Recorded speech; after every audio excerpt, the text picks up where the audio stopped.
Hey guys, welcome back to the channel. Today I'm back with yet another tutorial video on app guide, and in today's video I'll show you how you can add a bank account to your eBay account. So you want to add a bank account in your eBay account but you can't figure out how you can do it. Watch this video till the end. I'll show you some simple steps in order to add a bank account in your eBay account in very easy way. It's a very simple process. Just follow the simple steps I do and you'll do it in no time. So the first thing you want to do in order to add a bank account to your eBay account is open a browser and go to ebay.com.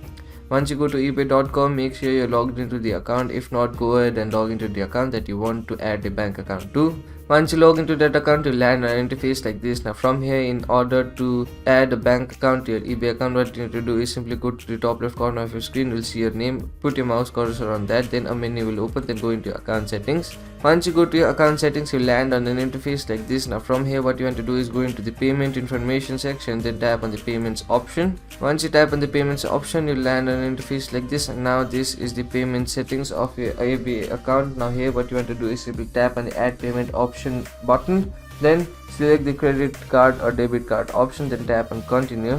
Once you do that, here enter all of your card details and other information required to fill this form, then tap on the continue button. Then follow the screen and successfully add a bank account to your eBay account in very easy way.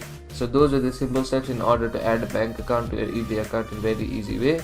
So that will be it for today's video. Hope this video was helpful for you. If it was, hit the like button, subscribe to the channel, and I'll see you in the next video with some new information. Goodbye.